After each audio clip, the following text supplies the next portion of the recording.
بسم اللہ والحمد للہ والصلاة والسلام علی رسول اللہ وعلی آلہ وصحبہ ومن والاه بعد۔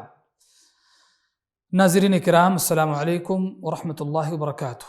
پروگرام مشکوٰۃ النبوہ کے 7ویں حلقے میں ہم آپ کو خوش آمدید کہتے ہیں۔ ہماری گفتگو سنت نبوی کی بابت جاری ہے۔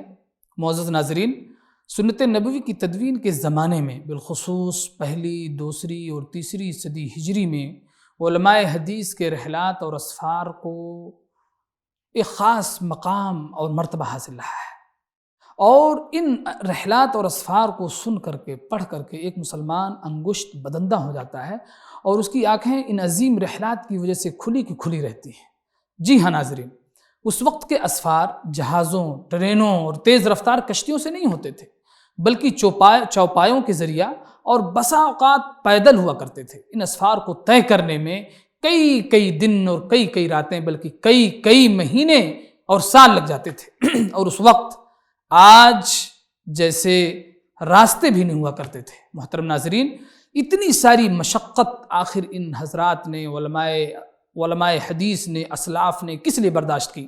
یقیناً حدیث رسول صلی اللہ علیہ وسلم کی سماع کے لیے، اس کی حفاظت کے لیے یہ ساری تکالیف بڑی خوشدلی کے ساتھ برداشت کی گئی۔ چنانچہ جب اسلام چار داغ عالم میں پھیلنے لگا اور صحابہ کرام رضی اللہ عنہم اجمعین بھی مختلف شہروں میں چلے گئے، اور اس وقت علم حدیث بھی انہی کے ساتھ چلا گیا، تو اس کی وجہ سے بعد کے لوگوں کو ان تک پہنچنے کے لیے، حدیث رسول کے سماع کے لیے، حدیث رسول کی حفاظت کے لیے صحابہ کرام تک سفر کرنا پڑا، ان کے شہروں تک سفر کرنا پڑا۔ صدر اسلام میں جن شہروں کی جانب طالبان سنت نبویہ کو سفر کرنا پڑا، وہ شہر تھے مدینہ، مکہ، کوفہ، بصرہ، شام، یمامہ، مصر، مرو، الرئی اور بخارا وغیرہ۔ معزز ناظرین، آئیں ان اسفار میں سے بعض رحلات کا بھی کچھ مختصر تذکرہ کر دیا جائے۔ جابر بن عبداللہ رضی اللہ تعالیٰ عنہ کو جب پتہ چلا کہ عبداللہ بن انیس کے پاس حدیث ہے جسے جابر رضی اللہ تعالیٰ عنہ نے نبی صلی اللہ علیہ وسلم سے نہیں سنی ہے، چنانچہ جب ان کو پتہ چلا تو انہوں نے ایک اونٹ خریدا۔ اس حدیث کو سننے کے لیے عبداللہ بن انیس رضی اللہ تعالیٰ عنہ کے پاس ملک شام چلے گئے۔ جی ہاں ناظرین کرام، جابر بن عبداللہ رضی اللہ تعالیٰ عنہ نے صرف ایک حدیث کو سننے کے لیے ملک شام کا سفر کیا، اور اس وقت مدینہ سے شام کے سفر میں 1 مہینہ جانے کے لیے اور 1 مہینہ واپس آنے کے لیے لگتا تھا۔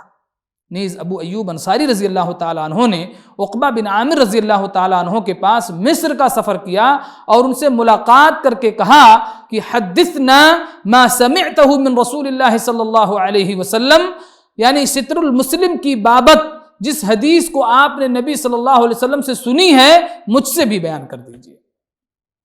محترم ناظرین، صحابہ کرام کا مختلف شہروں میں چلے جانے کی وجہ سے تابعین کرام نے بھی میراث نبوت کو حاصل کرنے کے لیے ان کے پاس مختلف اور دور دراز شہروں کا سفر کیا۔ چنانچہ امام سعید بن المسیب سید التابعین فرماتے ہیں، ان کنت لاسیر فی طلب الحدیث الواحد مسیرۃ اللیالی والایام، یعنی ایک حدیث کی طلب میں کئی دن اور کئی رات سفر کرتا ہوں۔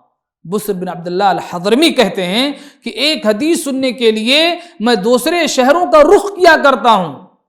ابو العالیہ الریاحی کہتے ہیں کہ ہم بصرہ میں صحابہ کی جانب منسوب حدیثیں سنتے تو ہم مدینہ کا سفر کرتے تاکہ ان صحابہ سے ڈائریکٹ ان حدیثوں کو سن سکیں، اور طلب حدیث کے لیے سفر کی مشقت اور سفر کی صعوبت شعبہ بن الحجاج رحمہ اللہ کے اس واقعے سے آپ اس کا اندازہ لگائیے، جو بڑا عجیب واقعہ ہے۔ ایک حدیث کے تثبت کے لیے انہوں نے کئی شہروں کا رخ کیا۔ چنانچہ آپ نے ایک حدیث کو کوفہ میں سنی اور ان سے کہا کہ اس حدیث کا راوی کون ہے؟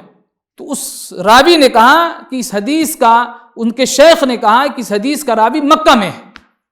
چنانچہ آپ وہاں سے مکہ چلے گئے۔ اس حدیث کے راوی سے ملاقات ہوئی تو اس راوی نے کہا کہ جس شیخ سے انہوں نے یہ حدیث سنی ہے وہ مدینہ میں، اور وہ اس سال حج پر نہیں آئے ہیں۔ شعبہ بن الحجاج رحمہ اللہ وہاں سے مکہ سے مدینہ چلے گئے۔ اب مدینہ پہنچنے کے بعد ان کو پتہ چلتا ہے کہ اس حدیث کے راوی نے بتایا کہ ان سے اس حدیث کو بیان کرنے والے بصرہ میں ہیں، چنانچہ وہاں شعبہ بن الحجاج بصرہ چلے گئے وہاں سے، اور وہاں پہنچنے کے بعد پتہ چلا کہ حدیث ضعیف ہے۔ خواتین و حضرات، ایک حدیث کے ساتھ شعبہ رحمہ اللہ کا یہ حال تھا، تو ان بقیہ حدیثوں کے بارے میں کس قدر تثبت اور احتیاط سے کام لیا گیا ہوگا جو آپ کے سینے میں محفوظ تھیں، جبکہ بتایا جاتا ہے کہ شعبہ بن الحجاج رحمہ اللہ کو 30,000 سے زیادہ حدیثیں یاد تھیں، نیز بقیہ روات حدیث کا کیا حال رہا ہوگا جو ہزاروں کی تعداد میں ہے۔ محترم ناظرین، سنت رسول صلی اللہ علیہ وسلم کے سما کی بابت عجائب سے کتابیں بھری پڑی ہیں، اور واقعات سے پتہ چلتا ہے کہ کس قدر اسلاف نے مشقت اور محنت کی رسول کریم صلی اللہ علیہ وسلم کی حدیث کی سما کے لیے، اور اس کی حفاظت کے تئیں ان کا کیا جذبہ تھا، جس کی وجہ سے انہوں نے سفر کی تمام مشقتوں کو خوشدلی کے ساتھ برداشت کیا۔ نیز یہ شرف کی بات ہے کہ اللہ رب العالمین نے ان سے اپنے دین کا کام لیا اور انہیں اپنے دین کی حفاظت کے لیے مسخر کیا۔ انہی باتوں پر یہ حلقہ تمام ہوتا ہے، اگلے حلقے میں پھر ملاقات ہوگی انشاءاللہ۔ والسلام علیکم ورحمۃ اللہ وبرکاتہ۔